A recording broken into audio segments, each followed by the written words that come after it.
let's say that you are trying to buy or sell a home. The home inspection can be a very nerve-wracking part of the entire process. There are numerous things that can go wrong.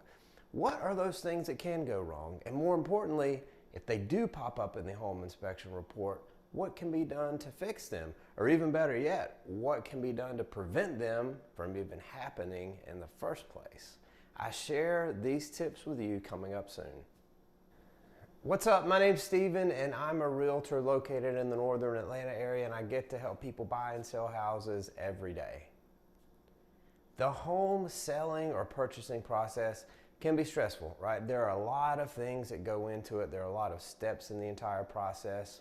Typically, as a buyer, you will have what's called a due diligence period. So during this due diligence period, it's at the very beginning of the contract phase of the transaction, you can bring in a home inspector.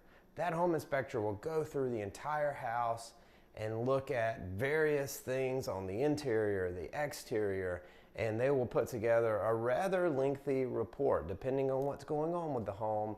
Yes, it could be 30, 40, 50 pages long. So there's a lot of information that they gather. There's a lot of information that's documented, and then it's up to the buyers to sit down with the realtor and go through these items and figure out what are big ticket items that you need to have addressed, or what are some of the smaller things that you can live with. It's important to know through this entire process what those items can be, so that way if you see them, you're not shocked. And more importantly, hey, if you see them, it doesn't necessarily mean that the deal is going to be broken, right? It's not a deal breaker necessarily. Some items can be. So let's go through a couple of items in this video. I'm gonna talk through a few that could come up in the inspection report, and I'll let you know what you can do to try to get around them, right? To try to rectify the situation. This is gonna be part 2 of the video, this is gonna be part 1 of the video, and part 2 will be coming up next week. First off, and this can be a big one, roofing issues. Sometimes you'll see shingles that are missing, maybe they're curled, maybe they're completely broken. Those are some common things that could go wrong with a roof, and this is kind of a duh comment, but hey, you could have a roof leak, right? And that could be visible in drywall in the ceiling. So a roof issue could be a big deal. And depending on how big the roof is, right, there's a wide range of costs to repair that roof, or replace that roof, I should say. It could be as low as $15,000 for a smaller home. It could be $25,000, $30,000, depending on where you're at in the country and how big that roof is. But to fix it, what you'll want to do is you want to make sure that you bring in a licensed roofer so they can review that roof. They'll take a look at measurements of the roof, figure out how much material is required to replace the roof, and then they'll give you an estimate on what it would cost if you need to replace the roof. And keep in mind now, yeah, the roof kind of stinks because it's one of the bigger ticket items that's associated with a home. Hey, before we go further, hit like and subscribe for me. A weakening foundation could be a big item, and also a big red flag that you need to look for. When you walk through a home, sometimes you'll see a lot of vertical cracks, right? Small, tiny, call them hairline vertical cracks in the walls or foundation. Those aren't very bad. Those aren't bad at all, typically speaking. Now, if you see a bunch of cracks that have huge gaps in them, right? Maybe you could stick your pinky through some of them, and especially if they're horizontal. So if you're in a basement, take a look at the foundation, see if you see large horizontal cracks, then those could be bad news as well. But things happen over time. Houses settle. Sometimes if you've got a couple of walls that are close to trees, roots, right, can cause some damage. Roots over time grow, and they can press up against the foundation of a home and cause it to weaken and cause some cracks. So what do you need to do? If that were to arise in your report, make sure you hire a structural engineer. Bring out a structural engineer. He or she will take a look at those foundational cracks or things that could be a big issue, and they'll let you know how serious they are or how not serious they are. Let's talk real quick about rodent or insect infestations. You don't want to have mice, raccoons, roaches, things like that in a house. termites as well. Besides just being gross,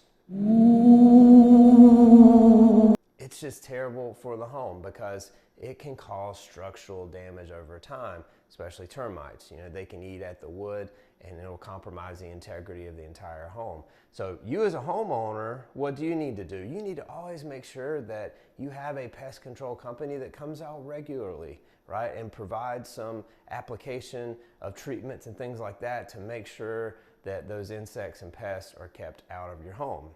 Now, what do you do if it pops up in the inspection process? You'll want to contact the pest control company. Have that pest control company come out, take a look at the home, and do a deeper dive to make sure there is not a larger underlying issue, because if there is a bigger issue, then it needs to be addressed. That home inspector is going to look at attic insulation too. They're going to go up in the attic of the home and they'll measure and see how much insulation is in there. Typically, you need about 10 to 14 inches of insulation. So that insulation is going to help thermally protect your home, right? So in the winter, it will help to keep it warm. In the summer, it will help to keep it cool. So it's very important. But hey, no big deal. If you're lacking some insulation, it's pretty easy. You reach out to an insulation company, a professional comes in and they'll reapply some, install some other insulation for you. So that's not a huge deal, but that is something that could come up in that home inspection report.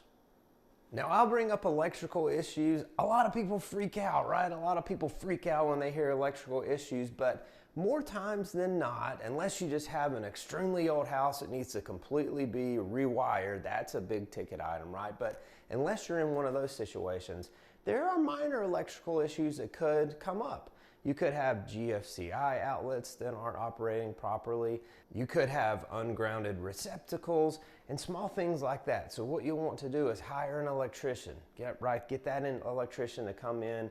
If you see some big items on the inspection report, have them to come in, take a look at those items and see if they need to be addressed. And if so, take a look and see how much it would cost to have those items addressed. And that's a point of negotiation with the seller.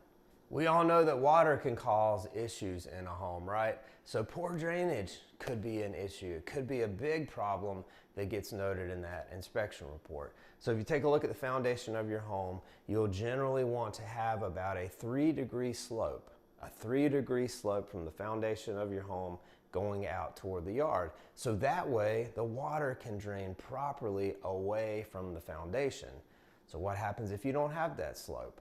Over time, water can sit up against the foundation of the home and it can eventually make its way into the home, and you could have mold and mildew and all kinds of messes, right? And damage can occur due to water penetration. So make sure that it's sloped properly.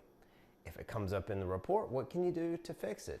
Hire a professional landscaping company. They can come out and they can put in topsoil or dirt around that foundation, and they can make sure that it's sloped properly away from the home, so that way the water will flow out into the yard like it should. Also, when you're thinking about drainage, don't forget about the gutters. Make sure the gutters are not clogged. If they get clogged over time, once again, water can back up. It can make its way underneath your shingles. If it's not draining properly down at the ground, the water could sit at the base of your foundation and once again, cause some big issues. But hang on, before you hop off my channel and run away, take a look at this video that I published on my channel where I talk about your credit score. How can you improve that credit score? Because hey, guess what? You've got to have a decent credit score to get approved for a mortgage, and chances are you need to get approved for that mortgage to buy that house. So check out that video next and it'll help you get that pre-approval and secure that next house. I hope you learned a little something. I hope you found some value in part 1 of this series on home inspection items, because the home inspection report is a big deal and it's a critical part to the entire transaction. Yes, deals can fall apart as a result of home inspections, but it's nothing to be afraid of. I don't want to make it seem like it's some big scary part of the process, but it's just very important. It's very important for both the buyer and the seller. So make sure you get that home inspection done. I will come back to you next week and we will talk about some more items in that home inspection report. So hopefully It will help you save some money and save some headaches throughout your entire process.